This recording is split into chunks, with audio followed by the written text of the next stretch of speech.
আজকে আমি ডাল পুরি বা খাইসা পুরি যে নামে চিনেন সেই পুরিটা বানিয়ে দেখাবো। তাই আমি প্রথমেই একটি বোলে 2 কাপ পরিমাণ আটা নিয়ে নিলাম। এরপর আমি পরিমাণ মতো লবণ দিয়ে নিলাম। এবারে আমি বেকিং পাউডার দিয়ে নিচ্ছি আর পরিমাণ মতো তেল নিয়ে এখন আমি আটাটাকে খুব ভালোভাবে মেখে নিব। প্রথমে তেল দিয়ে আমি আটাটাকে খুব ভালোভাবে মেখে নিব, তারপর আমি ঠান্ডা পানি আস্তে আস্তে অল্প অল্প করে মিলাবো প্রয়োজন মতো।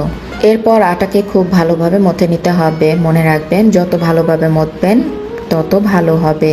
আসসালামু আলাইকুম, কেমন আছেন সবাই? নিশ্চয় সবাই ভালো আছেন, আমিও ভালো আছি আলহামদুলিল্লাহ।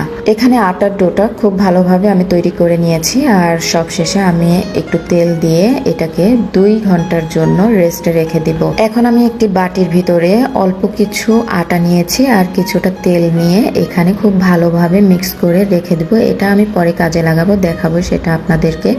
তো আমি পুরির মধ্যে দেওয়ার জন্য ডাল আর কিছুটা আলু কুচি করে নিয়েছি আর এটাকে আমি এখন রান্না করে নিব। পরিমাণ মতো লবণ, হলুদের গুঁড়া, মরিচের গুঁড়া, পেঁয়াজ, কাঁচামরিচ, রসুন কুচি এগুলো দিয়ে আমি ডালটাকে পাশের চুলায় রান্না করে নিব। ডালটা রান্না হতে হতে আমি এখানে ডোটা আবারও তৈরি করে নিব।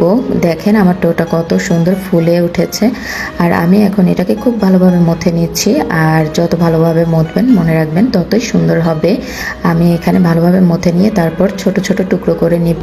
ছুরির সাহায্যে আমি এখানে ছোট ছোট টুকরা করে নিলাম আর এই টুকরাগুলো দিয়ে এখন আমি রুটি বানাবো। রুটি বানিয়ে আমি রুটিগুলো আসলে পরোটার মতো বানাবো।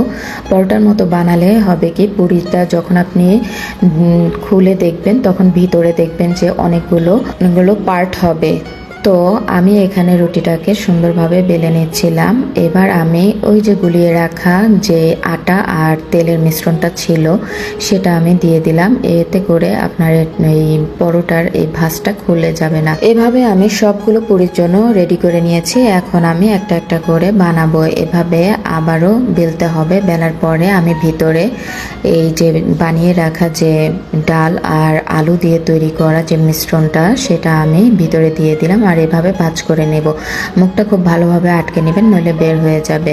এক এক করে সবগুলো আমি এভাবে ডাল ভরে দিয়েছি। এখন আমি খুব আলতো হাতে পুরিগুলোকে বানিয়ে নিলাম আর এখন আমি দেখেন সবগুলো পুরি কতটা সুন্দর হয়েছে। এখন আমি একটা কড়াইয়ে কিছুটা তেল দিয়ে গরম করে নিয়েছি। খুব ভালোভাবে তেলটা গরম করে নেবেন। দেখেন আমার পুরিটা কত সুন্দর হয়েছে আর দেখেন এখন আমি উল্টে দিলাম। পুরিটা ফুলতে শুরু করেছে, দেখেন কত সুন্দরভাবে ফুলে গিয়েছে। আপনারা যদি না পারেন তাহলে একবার হলেও এই টেকনিকটা ফলো করবেন। দেখেন আমি প্রতিটা পুরি এভাবে ভেজে নিচ্ছি। আমার সবগুলো পুরি ভাজা হয়ে গিয়েছে আর দেখেন কত সুন্দর হয়েছে দেখতে। আর ভিতরটা দেখেন আমি ছিঁড়ে দেখাচ্ছি কতটা সুন্দর হয়েছে আর কতটা লোভনীয় হয়েছে।